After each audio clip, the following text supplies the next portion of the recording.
इस कहानी की शुरुआत में हम न्यूयॉर्क बैटल के 7 महीनों के बाद का सीन देखते हैं, जहां टोनी अभी भी इसी परेशानी में होता है कि कभी भी उनकी धरती पर एलियन हमला कर सकते हैं। इसीलिए उसने बैकअप के तौर पर आयरन लीजन का निर्माण किया था। Iron legion iron man suit और ड्रोइड्स का एक ग्रुप था, ताकि वो इनकी मदद से किसी भी प्रॉब्लम का सामना कर सके। टोनी अपने हाथों में माइक्रो रिपीटर को इंसर्ट करता है, ताकि वो कहीं से भी अपने मार्क 42 सूट को कंट्रोल करके पास बुला सके।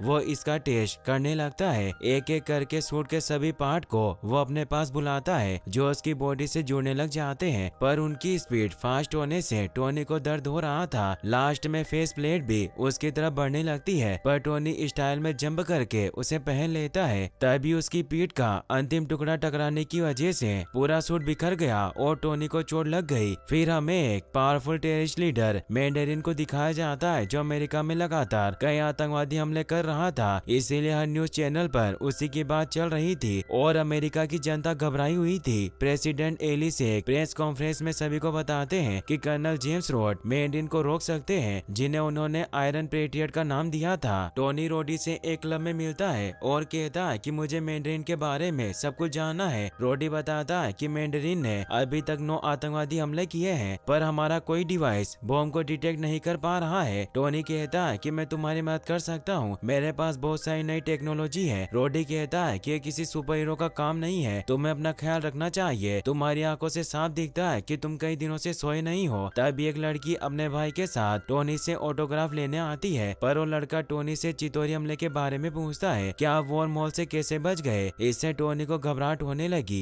वो जल्दी से अपने सूट के पास आता है। जारविस चेक करके बताता है कि आपके दिल और दिमाग को कुछ नहीं हुआ, आपको घबराहट की वजह से दौरा पड़ा था। टोनी को इससे हैरानी होती है। अब वो वहाँ से निकल जाता है। वहीं हमें स्टार्क इंडस्ट्रीज में पेपर को दिखाया जाता है, जिससे एल्ड्रिच किलियन मिलने आया होता है, जो AIM यानी एडवांस आइडिया मैकेनिक्स का फाउंडर एंड CEO था। पेपर पहले उसके साथ ही काम करती थी, इसीलिए थोड़ा नर्वस फील करती है, क्योंकि किलियन उसे पसंद करता था। किलियन उसे बताता है कि मेरी साइंटिस्ट की टीम एक नया आविष्कार करने में लगी हुई है, जिसे हमने एक्सट्रीमिस्ट नाम दिया है। फिर वो उसे अपना ब्रेन दिखाता है, जो काफी ब्यूटीफुल था। किलियन बताता है कि हमारा इंसानी दिमाग और DNA बेहतर बनने के लिए बना है। एक्सट्रीमिस्ट नैनो टेक्नोलॉजी का उपयोग करके बनाया गया जेनेटिक मैनिपुलेशन है, जो किसी भी इंसान के कटे हुए अंगों या फिर मनोवैज्ञानिक क्षति को कुछ देर में ठीक कर सकता था। पेपर किलियन से कहती है कि तुम्हारी इस टेक्नोलॉजी से मुझे लगता है कि इससे सुपर पावर वाले सोल्जर बनाए जा सकते हैं, इसीलिए टोनी इसके लिए कभी तैयार नहीं होगा, जिस वजह से मैं भी तुम्हारा साथ नहीं दे पाऊंगी। बाहर AP भी मौजूद था, जो अब स्टार्क इंडस्ट्रीज का सिक्योरिटी हेड बन चुका है। वो टोनी को कॉल करके बताता है कि पेपर से किलियन मिलने आया है, जो अब पहले की तरह नहीं रहा और अब वो काफी हैंडसम हो चुका है। पर टोनी को कुछ याद नहीं होता, तो AP उससे पूरी बात बताता है और हमें 1999 का सीन दिखाया जाता है, जब टोनी एक साइंस कॉन्फ्रेंस में गया हुआ था, जहाँ जब वो माया हैंसन, जो एक जेनेटिक बायोलॉजिस्ट थी, वो उसकी रिसर्च देखने रूम में जा रहा होता है। तभी उसके पास एल्ड्रिच किलियन आया, जो काफी सनकी और विकलांग था। वो टोनी को अपनी कंपनी एम के बारे में बताता हुआ कहता है कि मैं कब से माया की रिसर्च पे नजर रख रहा हूँ, साथ में हमारा एक प्लान है जिसमें मुझे आपकी मदद चाहिए। तो टोनी कहता है कि मैं तुमसे कुछ देर बाद छत पर आकर मिलूंगा। फिर टोनी माया के कमरे में आ जाता है। माया उससे एक्सट्रीमिस्ट के बारे में बताती है कि इससे अंगों को दोबारा बनाया जा सकता है और वो इसका टेस्ट एक पौधे पर कर रही थी। हैप्पी जब उस पौधे की एक पत्ते को तोड़ता है तो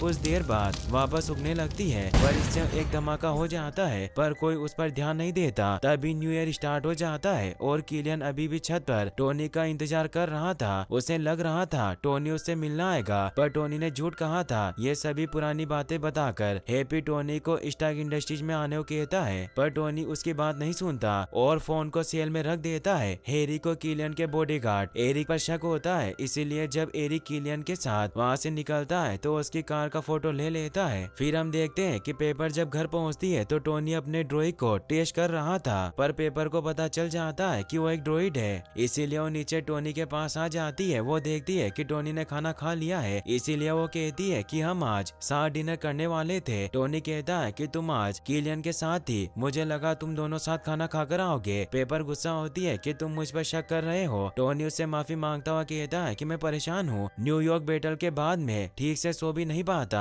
खतरा हमारे ऊपर मंडरा रहा है, कभी भी हम पर एलियन का हमला हो सकता लगता है मुझे डर है कि मैं तुम्हें कहीं खो ना दूं, इसीलिए मैं नए सूट और ड्रॉइड बनाता हूँ। फिर वो दोनों साथ में सो जाते हैं। टोनी को वापस से न्यूयॉर्क बैटल की लड़ाई याद आती है जब वो पोर्टल से दूसरे आयाम में चला गया था। टोनी के डर की वजह से उसका ड्रॉइड सूट एक्टिवेट हो जाता है और वो पेपर पर हमला करने लगता है, लेकिन टोनी जल्दी से उठकर उसे खत्म कर देता है। पेपर इससे काफी डर जाती है और वो कहती है कि मैं तुम्हारे साथ नहीं सो सकती और वहाँ से चली जाती है। फिर हमें एक अमेरिका के चाइनीज थिएटर को दिखाया जाता है जहाँ किलियन का बॉडीगार्ड एक जेक नाम के सोल्जर से मिलता है और उसे एक सूटकेस देता है क्योंकि इस सोल्जर पर एक्सट्रीमिस्ट का प्रयोग किया गया था जिससे उसे एक्सट्रीमिस्ट फॉर्मूले की लत लग चुकी थी। हैप्पी भी उसे सूटकेस देते हुए देख लेता है, इसीलिए उसे जानबूझकर टकरा जाता है और उस सूटकेस में रखे हुए एक्सट्रीमिस्ट कैप्सूल में से एक को ले लेता है और एरिक से कहता है कि तुम्हारा बांडा फूट चुका है और उसे कैप्सूल दिखाता है। एरिक उससे वो कैप्सूल मांगता है पर हैप्पी उसे नहीं देता और उस पर हमला करता है, पर एरिक पर भी एक्सट्रीमिस्ट प्रयोग किया गया था जिससे उसकी बॉडी वापस से हील हो जाती है और वो हैप्पी पर हमला करके उसे दूर फेंक देता है। जेक ज्यादा ओवरडोज लेने की वजह से उसे दर्द होने लगता है और वो एक्सट्रीमिस्ट के दर्द को सहन नहीं कर पाता।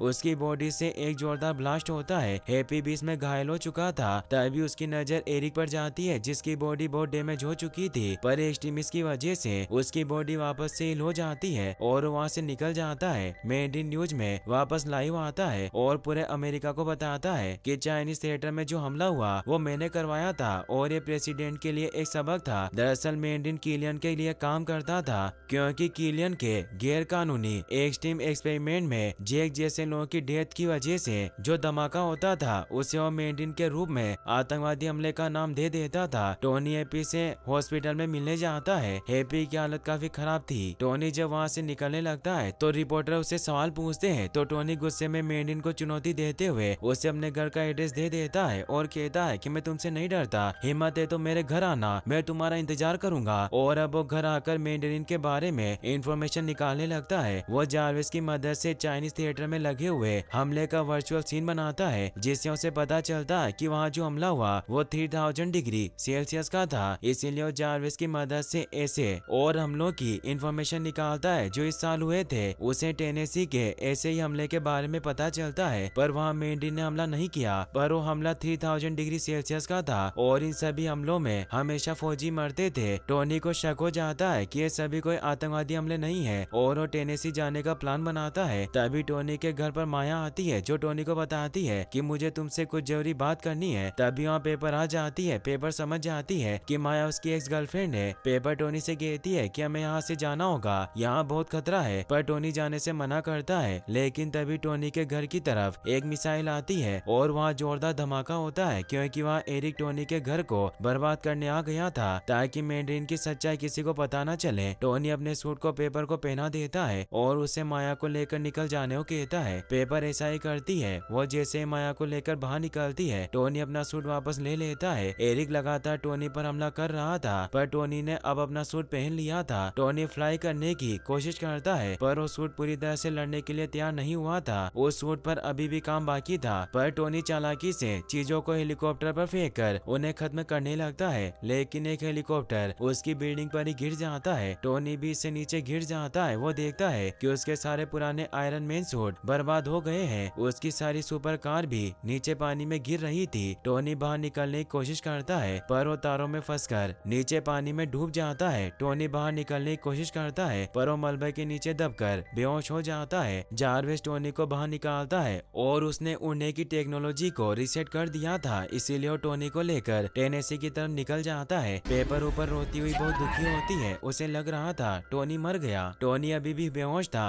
जारविस उसे उठाकर बताता है कि हम टेनेसी पहुंचने वाले हैं, पर सूट में सिर्फ 5% पावर बची है, इसीलिए वो क्रैश हो जाता है। टोनी सूट से बाहर निकलता है और अब उसके सूट की पावर पूरी तरह से खत्म हो चुकी थी, इसीलिए उस सूट को घसीटते हुए वहाँ पास के बंद पड़े गैराज में ले आता है। फिर वो फोन बूथ से पेपर के लिए एक सॉरी का मैसेज छोड़कर कहता है कि मैंने बहुत सी गलतियां की है, पर मैं कुछ दिनों के लिए घर वापस नहीं आऊंगा ताकि मैं मेंडिन को खत्म कर सकूं। टोनी वापस गैराज में आकर सूट पर काम करने लगता है, पर तभी वहाँ हार्ली नाम का लड़का आ जाता है जो टोनी पर अपनी खिलौने वाली गन पॉइंट कर देता है। तो टोनी उसे बताता है कि मैं आयरन मैन हूँ। हार्ली उसे पहचान लेता है और अखबार दिखाकर बताता है कि हर जगह न्यूज फैली है कि आप मर चुके हैं। वही हम पेपर को देख देखते हैं जो अभी भी घर पर मौजूद थी और वहाँ के मलबे को अब हटाया जा रहा था। उसे टोनी के सूट का एक हेलमेट मिलता है जिसे जब वो पहनती है तो उसे टोनी का मैसेज मिलता है। पेपर इससे खुश होती है कि टोनी अभी भी जिंदा है। टोनी हार्ली के साथ उस जगह पर जाता है जहाँ मैंड्रीन के जैसा ही हमला हुआ था और उसमें एक सैनिक के साथ कई सारे लोग मारे गए थे। टोनी अब उस फौजी डेविस की माँ से मिलने के लिए एक क्लब में जाता है जो एक शराबी की तरह अपने बेटे को खोने के गम में जिंदगी व्यतीत कर रही थी। वो मिसिस डेविस से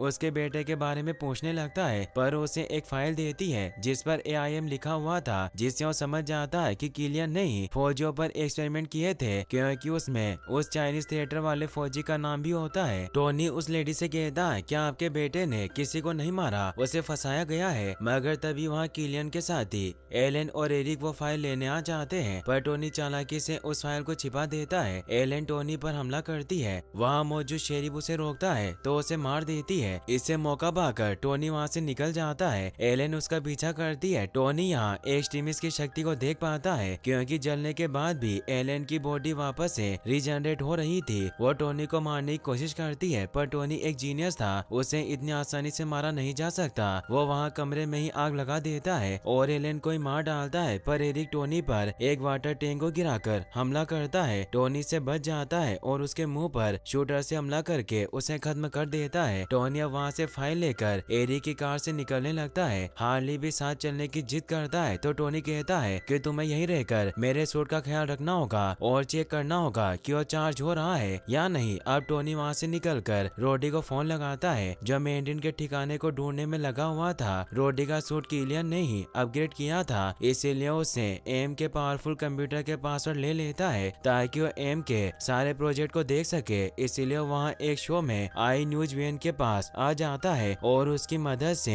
एम की साइट को लॉग इन करने लगता है। तभी वहाँ गेरी भी आ जाता है जिसकी ये वैन थी। वो टोनी से मिलकर बहुत एक्साइटेड हो जाता है क्योंकि उसका बहुत बड़ा फैन था। टोनी उसे समझाता है कि मुझे तुम्हारी मदद की जरूरत है, मैं अभी कुछ बुरे लोगों के पीछे हूँ, इसीलिए तुम्हें ऊपर जाकर नेट की स्पीड को बढ़ाना होगा। गेरी ऐसा ही करता है और अब टोनी एम के सभी प्रोजेक्ट को खोल लेता है जिससे टोनी को किलियन के एक्सट्रीमिस्ट प्रोजेक्ट के बारे में पता चलता है कि उसने जंग में अपाहिज हुए फौजियों को एक्सट्रीमिस्ट का इंजेक्शन दिया था जिससे उनके कटे हुए अंग वापस से रीजनरेट हो रहे थे, पर इससे बॉडी का टेम्परेचर काफी ज्यादा बढ़ जाता था और जो यूजर इसे सहन नहीं कर पाता वो ब्लास्ट कर जाता था। वहीं हम पेपर को देखते हैं जो माया से मिलकर पूछती है कि तुम उस दिन टोनी से मिलने क्यों आई थी। वो बताती है कि मैं किलियन के लिए काम करती हूँ और किलियन मैंडरिन के साथ मिला हुआ है। तभी वहाँ किलियन आ जाता है जो पेपर को मारने लगता है और माया से कहता है कि तुमने मुझे धोखा दिया, तुम उस दिन टोनी से मिलने गई थी। तो बताती है कि हमारे एक्सट्रीमिस्ट की कमियों को दूर करने के लिए हमें टोनी की जरूरत है और अब पेपर हमारे पास है तो हम टोनी को मदद करने के लिए मजबूर कर सकते हैं। किलियन उसकी बात मान लेता है। फिर हमें रोडी को दिखाया जाता है जो अभी भी मैंड्रीन के ठिकाने को ढूंढने में लगा हुआ था। वो एक बंद पड़े तहखाने पर पहुंचता है लेकिन वहाँ कुछ नहीं होता। वहाँ महिलाओं को जबरदस्ती काम करवाया जाता था। रोडी उन सभी को आजाद कर देता है पर यह किलियन का एक प्लान था। उनमें से एक लड़की किलियन की साथी होती है जो एक्सट्रीमिस्ट पावर से रोडी पर हमला कर देती है क्योंकि उन्हें रोडी का सूट चाहिए था। वहीं टोनी हार्ली से कॉल करके जारवे से बात करता है जिससे उसे मैंड्रीन की ब्रॉडकास्ट वाली लोकेशन का पता चलता है जो मियामी फ्लोरिडा थी जहाँ से ब्रॉडकास्ट सिग्नल ट्रेस हो रहे थे। टोनी हार्ली से कहता है कि मुझे वहाँ हमला करने के लिए अपने सूट की जरूरत पड़ेगी। जारवेस बताता है कि आपका सूट बहुत कम चार्ज हुआ है क्योंकि ये इतनी सी ऊर्जा से चार्ज नहीं हो सकता। टोनी से घबरा जाता है और उसे वापस से सदमा लगने लगता है। हार्ली टोनी को कहता है कि आप एक मैकेनिक है, आप कुछ भी बना सकते हैं। टोनी को उसकी बात सही लगती है और वो एक स्टोर से अपने काम की चीजें खरीदता है और उनसे हथियार बना लेता है। अब वो मियामी में मैंड्रीन के ठिकाने पर पहुंच जाता है जहां वो अपने बनाए हुए हथियारों से सभी गार्ड को खत्म करता हुआ अंदर पहुंचता है जहां उसे मैंड्रीन मिलता है पर वो पागलों जैसी हरकतें कर रहा था इसीलिए वो गोली चलाकर उसे डरा देता है। तो वो बताता है कि मेरा नाम ट्रेवर लेटरी है और मैं ही मैंड्रीन हूँ क्योंकि मैंड्रीन कोई आतंकवादी नहीं बल्कि वो एक रोल है और मैं एक एक्टर हूँ। टोनी कहता है कि तुम यहाँ तक कैसे पहुँचे। ट्रेवर बताता है कि किलियन ने मुझे ढूंढ लिया, मुझे ड्रग्स की लत है इसीलिए किलियन ने मुझे ड्रग्स दी और मेरी प्लास्टिक सर्जरी करवाई ताकि कोई मुझे पहचान न सके और इन्हें एक ऐसे शख्स की जरूरत थी जो अनजाने में हुए धमाकों को आतंकवाद का नाम दे सके। टोनी उसे कहता है कि तुम्हारी वजह से कई लोगों की जाने गई और मेरा बेस्ट फ्रेंड कोमा में है। लेकिन तभी वहाँ एरिक आ जाता है क्योंकि वो टोनी के हमले से बच गया था। वो टोनी को पंच करके बेहोश कर देता है। टोनी की जब आँख खुलती है तो खुद को बंधा हुआ पाता है। टोनी माया से खुद को आजाद करने को कहता है। माया उसे कहती है कि एक्सट्रीमिस्ट लगभग तैयार होने वाला है, पर इसमें अभी भी कुछ सुधार करने हैं जिसमें मुझे तुम्हारी जरूरत है। टोनी कहता है कि ऐसा नहीं होगा, इससे 1000 लोगों की जाने गई और तुम गलत राह पर निकल चुकी हो। पहले तुम लोगों की मदद करना चाहती थी। किलियन भी वहाँ जाता है जो टोनी से कहता है कि उस दिन स्विट्जरलैंड की रात तुमने मुझसे कहा था कि तुम छत पर आकर मिलोगे, पर तुम नहीं आए। मैं बिल्डिंग पर अकेला था। मुझे एहसास हुआ कि कोई मुझे देख नहीं रहा। मैंने गुमनामी अपनाई, बुराई को मेंढिन का चेहरा दिया और अब तुम्हें एक्सट्रीमिस्ट प्रोजेक्ट में मेरी मदद करनी होगी। फिर उसने टोनी को पेपर की होलोग्राफिक इमेज भी दिखाता है। पेपर तड़प रही थी, उसे एक्सट्रीमिस्ट का इंजेक्शन दे दिया गया था। किलियन टोनी की गर्दन पकड़ लेता है और कहता है कि तुम्हें काम करने के लिए तैयार होना होगा। माया को ये देखकर अपनी गलती का एहसास होता है और उसे कहती है कि अगर तुमने टोनी को नहीं छोड़ा तो मैं खुद को मार दूंगी, पर किलियन खुद ही उसे मार देता है और कहता है कि अब मुझे तुम्हारी जरूरत नहीं है, टोनी मेरा आगे का काम करेगा। फिर वो वहाँ से चला जाता है। एरिक किलियन को बताता है कि हमने रोडी को पकड़ लिया है, पर वो सूट से बाहर नहीं आ रहा। तो किलियन रोडी के पास जाकर उसके सूट को गर्म करने लगता है, जिससे रोडी बाहर निकल आता है और एरिक उस सूट को लेकर वहाँ से निकल जाता है क्योंकि वो प्रेसिडेंट को किडनैप करने वाले थे। रोडी को भी पता चल चुका था कि टोनी भी यहाँ पर मौजूद है, इसीलिए वो भी गुंडों को मारता हुआ बाहर आ जाता है। वहीं टोनी अपने हाथों में लगे माइक्रो रिपीटर से अपने सूट को वहाँ बुला लेता है, जिससे वो गुंडों को मारने लग जाता है। सभी गुंडे वहाँ आने लगते हैं, पर टोनी एक एक करके सभी को खत्म कर देता है और वो ट्रेवर के पास आ जाता है। रोडी भी वहाँ आकर गुंडों को खत्म कर देता है और उससे पेपर के बारे में पूछता है कि उसे किलियन ने कहाँ रखा हुआ है। ट्रेवर कहता है कि मैं कुछ नहीं जानता, मुझे बस इतना पता है कि उनका बहुत बड़ा प्लान है और वो ये सब समुद्र में करने वाले हैं, जिसमें वो प्रेसिडेंट को खत्म कर देंगे। टोनी और रोडी वहाँ से निकल जाते हैं। वो पहले वाइस प्रेसिडेंट को कॉल करके बताते हैं कि प्रेसिडेंट की जान को खतरा है, कोई आयरन पेट्रियट सूट से उन पर हमला करने वाला है, इसीलिए आपको प्रेसिडेंट को ही बताना होगा। पर वाइस प्रेसिडेंट किसी को कुछ नहीं बताता क्योंकि वो भी किलियन के साथ मिला हुआ था। वो अपनी बेटी का एक्सट्रीमिस्ट से इलाज करवाना चाहता था। एरिक रोडी के सूट में प्रेसिडेंट की शिप पर हमला कर देता है और सभी लोगों को मारने लगता है और वो प्रेसिडेंट को पकड़कर उन्हें सूट में बिठाकर यहाँ से किलियन के पास भेज देता है। किलियन कंटेनर टर्मिनल पर मौजूद था जहाँ उसने पेपर को भी रखा हुआ था। वो प्रेसिडेंट को बताता है कि मैं तुम्हें यही जलाकर खत्म कर दूंगा और कल वाइस प्रेसिडेंट अगला प्रेसिडेंट बनेगा जो सभी काम मेरे इशारों पर करेगा और इस तरह पूरे देश पर कंट्रोल मेरा होगा। टोनी को भी पता चल चुका था कि प्रेसिडेंट के प्लेन पर हमला हुआ है और अब टोनी का सूट भी फुल चार्ज हो चुका था, इसीलिए वहाँ से प्लेन पर पहुँच जाता है और वो एरिक के यहाँ से निकलने से पहले ही उसे मारता हुआ प्रेसिडेंट के बारे में पूछता है, पर वो कुछ न बताते हुए प्लेन में विस्फोट कर देता है, जिससे सारे एयर होस्टेज और सिक्योरिटी ऑफिसर प्लेन से नीचे गिरने लगते हैं। टोनी अपने आर्क रिएक्टर की पावर से एरिक को खत्म कर देता है। सभी एयर होस्टेज और सिक्योरिटी ऑफिसर नीचे गिर रहे थे। टोनी सभी को एक दूसरे का हाथ पकड़ने को कहता है, जिससे वो सभी एक चेन बना लेते हैं और टोनी सभी को आराम से पानी में उतार देता है, जिससे उन सभी की जान बच जाती है। टोनी वहाँ से निकलने लगता है, लेकिन तभी ट्रक से टकराकर वो सूट बर्बाद हो जाता है। टोनी शिप पर ही रोडी के साथ मौजूद था